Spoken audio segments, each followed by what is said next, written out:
Chers amis, chères sœurs, chers frères, après cette brève interruption estivale, revoici notre espace mensuel de réflexion et d'annonce fédérale. Commençons avec un récit ancien entre un maître et son disciple.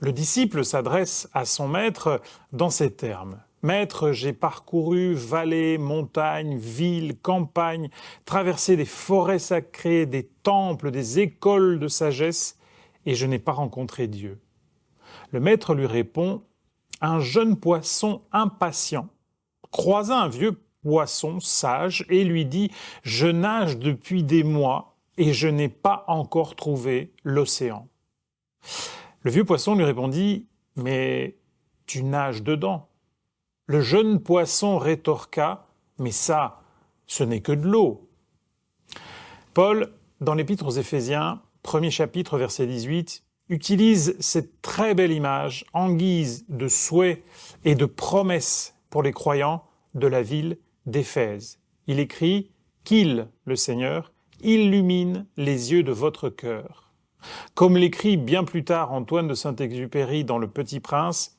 l'essentiel est invisible pour les yeux, on ne voit bien qu'avec le cœur. Prions pour que notre Seigneur, par l'action de son Esprit en nous, nous aide au quotidien à déceler sa présence, à entendre sa voix et à suivre sa parole. Cet été était un temps béni pour nombre d'enfants et de jeunes qui ont participé à nos colonies, à nos camps d'été ou aux grands camporés, qui est la rencontre quadriennale de tous les scouts adventistes d'Europe âgés de 12 à 16 ans. Cette fois, il a eu lieu en Allemagne. Premièrement, nos remerciements vont à toute l'équipe jeunesse, Philippe Penner, Cornel Serban, Florian Ritlewski, soutenus avec efficacité, compétence et bonne humeur par Virginie Potier. Ils programment et organisent l'ensemble de ces nombreuses et complexes activités des mois à l'avance. Nous remercions aussi les collègues pasteurs qui consacrent une bonne partie de leur été et de leur énergie à accompagner et préparer ces activités de jeunesse. Et nous pensons particulièrement à tous les bénévoles, jeunes et moins jeunes, qui eux aussi donnent du temps, de l'énergie, mais surtout de la passion, qui offrent une présence de qualité auprès des plus jeunes.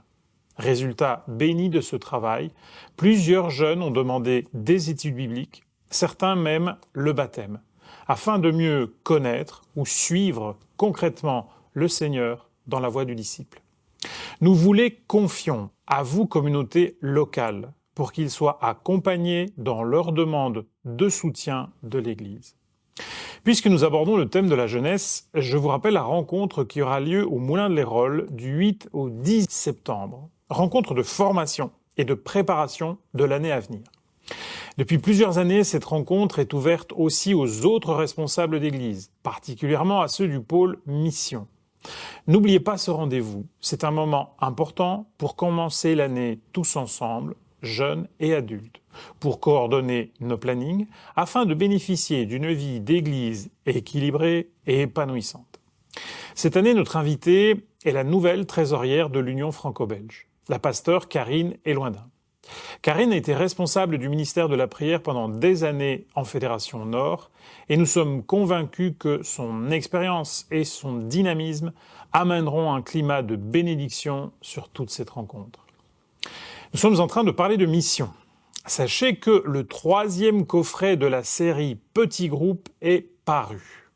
Il est dédié au développement personnel et comme les 2 autres coffrets, il constitue un outil pratique, concret et simple pour générer dans les petits groupes des échanges de qualité et construire une approche biblique de façon novatrice. Nous profitons de ce temps d'annonce pour vous rappeler de prier pour les communautés qui ont changé de pasteur cet été. Ce sont des moments délicats pour les familles pastorales et pour les projets, pour les dynamiques d'église. Prions particulièrement pour 4 collègues qui nous ont rejoints cet été. Nous pensons fraternellement aux pasteurs Élise Lazarus, Xavier Jean-Marie, Cédric Lachenal et Liston Govou. Une pensée spéciale aussi à la famille Millard qui a rejoint à Paris l'équipe de l'Union. Merci pour ces belles années passées ensemble et que le Seigneur vous garde dans vos nouvelles fonctions. En guise de bénédiction, je partage avec vous cette très belle promesse du prophète Naoum. L'Éternel est bon. Il est un refuge au jour de la détresse. Il connaît ceux qui se confie en lui. Belle rentrée à tous.